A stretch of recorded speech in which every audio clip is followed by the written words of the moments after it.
Ernest, l'habilleur officiel de l'équipe de l'antichambre. Salut, Denis. Salut, les gars, comment ça va? En forme? Ben oui, ça va bien.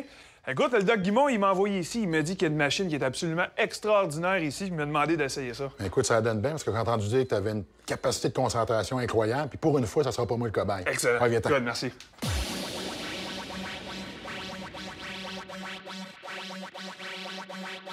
Bon, ben regarde, Denis, je te présente le Uber Motion Lab. Fait que je vais te demander de prendre position, s'il te plaît. Oui. C'est ça. Mets tes pieds sur les chiffres 3. 3, parfait. Ce qui est important ici, c'est de garder la position de base. Donc, tu vas fléchir un peu les genoux. OK. Ça, tu vas raffermer, contracte les abdominaux un peu. Oui. Ce qu'on va te demander, là, c'est vraiment de te focusser à stabiliser ton bas de corps en fonction de l'appareil qui, lui, c'est un modulateur qui va bouger en vitesse et en inclinaison. OK.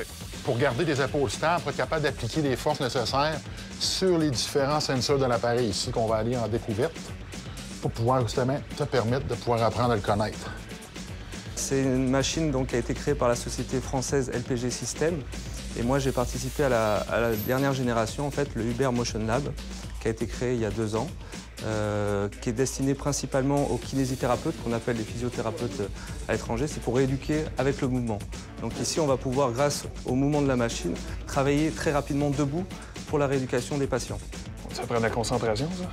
Beaucoup de concentration. Donc, c'est un appareil qui va aider à détecter les gens qui ont une commotion cérébrale OK. ou qui en ont subi une, qui n'ont pas récupéré à 100 Fait qu'au niveau de l'entraînement, c'est pas juste physique, c'est beaucoup mental. Puis là, mais ce qui est le fun, c'est que l'on va pouvoir le voir durant l'évaluation. OK. Donc, on va commencer avec la force max. Elle va te faire tester de 2 manières, en pousser et en tirer.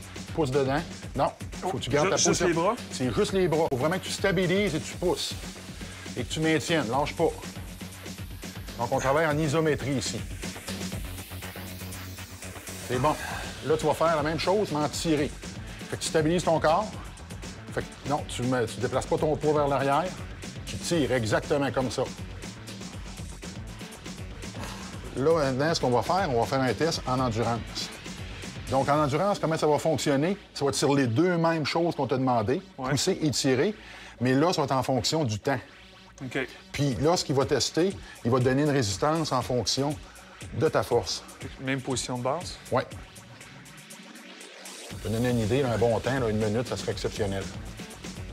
Ça va très bien, on est à 20 secondes. C'est bon, 45.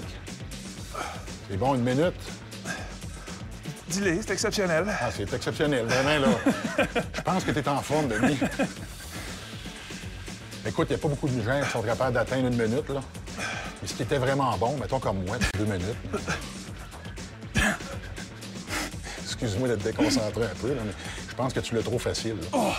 C'est bon, 1 minute 22, c'est excellent. OK, là, tu vas faire la même chose, mais en tirer. OK. Ça va être plus tough, ça. Non, c'est pas plus tough dans la tête, ça. Ah, je l'ai échappé. En endurance, en tirer, Je travaille beaucoup trop des biceps, j'ai l'impression. C'est exactement ça. Fait que là, on a fait les 2 premiers tests. Comme on a pu voir au niveau de ta force max, c'est sensiblement pareil des 2 côtés, en poussée et en tiré. Par contre, on a pu voir une grosse différence en endurance, où c'était beaucoup plus fort en poussée qu'en tiré. Puis tu m'as mentionné que ça a toujours été quelque chose chez toi qui était présent. Tu étais beaucoup plus fort au niveau des pectoraux en poussée qu'en tiré. Parce qu'au hockey, souvent, tu vas dans les coins de patinoire, tu pousses, c'est souvent en poussée, tu tasses des gars, tout ça, c'est rare que tu prends le gars et que tu le tires. Fait qu'il y a des situations comme ça, tu retiens pas. Donc, pour moi, ça a toujours été une faiblesse, mais là, l'évidence... L'évidence est là. Par contre, au niveau d'une forme globale, mais si on aurait à travailler sur ta condition puis améliorer ton programme d'entraînement, c'est là qu'on irait améliorer. OK. Là, ce qu'on va faire, c'est un test de coordination. Fait que là, oublie pas, ce qu'on va te demander de faire, c'est en fonction de ta force max. OK. Là, au niveau de l'endurance, tu as 3 secondes à maintenir dans la zone d'objectif. OK. Par contre, la difficulté va être que tu vas avoir des poussées, tu vas avoir des tirées, tu vas avoir une main qui va pousser, une main qui va tirer. Aujourd'hui, les sportifs de haut niveau, par exemple, ont un coach technique, un coach mental et des fois un coach aussi pour l'entraînement physique. Là, on va pouvoir avoir un tout en un, c'est-à-dire la machine va nous permettre de faire à la fois le physique, le technique et le mental. Donc de se concentrer dans l'effort. Ouf. Oui. Le degré de difficulté, c'est pas au plan physique, C'est vraiment d'aller prendre l'information et de la transposer à ton corps pour que lui donne un feed forward en fonction de qu'est-ce qu'il t'a demandé. Ça fait que quand toi, tu te poussais d'une main, comme tu disais, là, je me mettais à tirer, j'arrêtais de pousser de l'autre, c'est là que ton entraînement neurologique est important parce que normalement, cette main-là, tu devrais bloquer là et l'autre va tirer. OK. Mais aussi, j'aimerais ça que tu changes de ton quand tu dis « ouf » après le niveau 7, par exemple. Là, ça me donne pas confiance, ben. Mais moi, je vois pas ça négativement. Hein. Je trouve que c'est très bon, Denis, parce que c'est difficile de faire moins bon que ça, là, vraiment. Là. T'es carré. C'est difficile de faire moins bon que ça. Niveau 7. On l'a pas vu, mais au montage, avant le montage qu'il fait, j'ai dit une chance qui est très gros parce que je ferais la pause en tabarouette pour des commentaires de même. Hugo Gérard est avec nous, qui a fait des compétitions d'hommes forts pendant de nombreuses années, l'homme le plus fort du monde en 2002. Merci d'être avec nous, Hugo. Sylvain Guimond également qui est là. Sylvain, encore une fois, tu as pris Denis comme cobaye. Oui. Est-ce que c'est parce qu'il est bon ou c'est parce qu'il était le seul disponible cette journée-là? Le seul disponible et aussi c'est parce qu'il n'est pas coachable. Puis avec Hugo, il a réussi à le coacher. Il était docile. D'habitude, il n'est pas comme ça. Mais ça, c'est... Vas-y, Hugo. Ah, parce que c'est clair que c'était pas parce qu'il était bon. Je pense que... Même une fois, Hugo lui dit « Ma grand-mère a fait mieux que ça. » Ouais, c'est ça. Ouais, belle chemise, Hugo. C'est parce qu'il n'est pas tout seul. On va s'en aller. Je m'aventurerai pas là-dedans. Mais c'est une machine, un appareil assez révolutionnaire, à la limite, Sylvain? Oui, c'est un appareil vraiment... c'est la fine pointe de technologie. On peut dire que cet appareil-là permet d'entraîner vraiment dans des fonctions bien précises. Donc, autant les muscles sont agonistes ou antagonistes, avec des angles bien, bien précis. Et ce qui est intéressant, c'est qu'on peut évaluer et entraîner sur le même appareil.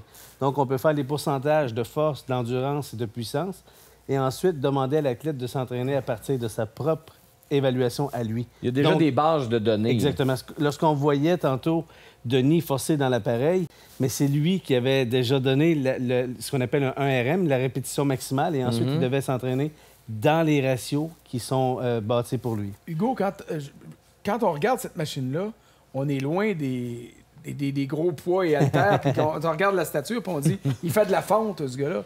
Est-ce que tu fais de la fonte avec une machine comme celle-là ou c'est plus spécifique? Mais cet appareil-là, ça ne remplacera pas la fonte. Ça ne remplacera pas le matériel de base. Par contre, cet appareil-là va complémenter l'entraînement. Je pense que ce qui n'est pas dédaigné, puis ce qui est très intéressant, c'est au niveau neurologique. Ouais. Ça va vraiment te solliciter. Ce qui fait en sorte que la machine te demande de faire quelque chose, tu dois l'analyser et réagir en fonction de ce qu'elle te demande, puis elle te donne des targets.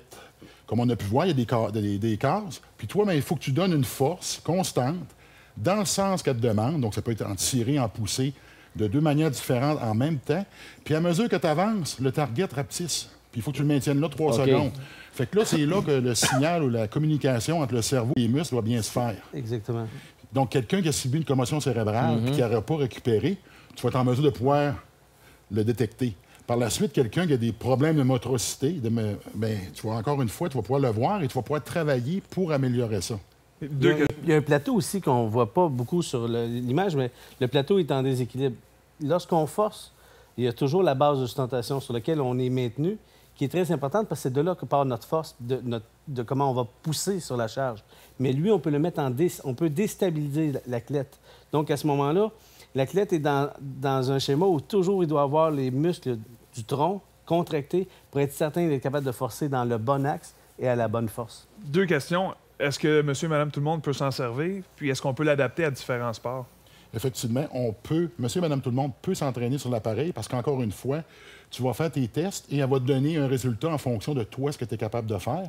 Et par la suite, il y a des disciplines qui sont déjà préprogrammées dedans avec des programmes d'entraînement en fonction de disciplines spécifiques. Puis là, tu peux aller dedans, programmer la discipline, puis elle va sortir un entraînement pour les groupes musculaires que ton sport va solliciter. Mais là, ici au Québec, est-ce que c'est quelque chose de très rare? Est-ce qu'il y a des équipes professionnelles qui possèdent ce genre d'équipement-là ou c'est appelé à venir éventuellement, j'imagine? C'est très, très fort en Europe en ce moment. Puis il y a des grands athlètes qui utilisent justement ça et des équipes de sport. Ici, on commence et je pense que ça va être énormément en demande éventuellement. Et en plus, bien, il faut dire que les gens qui sont derrière la commercialisation de tout ça ici au Québec, c'est des gens qui sont très crédibles. C'est Daniel Henkel que les gens connaissent là, par la télé et avec une équipe très bien formée qui donne une bonne formation. Donc, on peut retrouver des appareils un peu partout au Québec là, de plus en plus. Donc, les gens qui peuvent Canadiens vont l'avoir l'année s'entraîner sur prochaine. Pardon? Les Canadiens vont l'avoir l'année prochaine. Bien, peut-être que oui, on ne sait pas. J'ai un aspect qu'on n'a quand même pas touché, c'est la réhabilitation. Parce qu'encore une fois, elle va détecter ta forme en fonction de ce qui est présentement. Donc, si tu as une blessure au bas du corps, c'est clair que tu ne seras pas capable de donner une poussée, mettons, des deux côtés de la même manière. Par contre, il va quand même enregistrer un résultat et l'appareil va t'entraîner en fonction de ce que tu es capable de donner. OK. Mathieu, tu avais une question. Garde ta question. On va aller à la pause et on va revenir avec Hugo Girard et Sylvain Guimond dans l'antichambre. À tout de suite. Soyez avec nous demain dès 17h au 5 à 7. Nous allons bien entendu revenir sur le 7e match de la série entre les Red Wings et les Blackhawks de Chicago. Et Patrick Leduc sera avec nous pour analyser la performance la plus récente de l'Impact face à Vancouver. Pierre Lebrun sera également avec nous. Il sera question de tennis, de Roland-Garros, le match d'Eugénie Bouchard contre Maria Sharapova avec Hélène Pelletier demain 17h.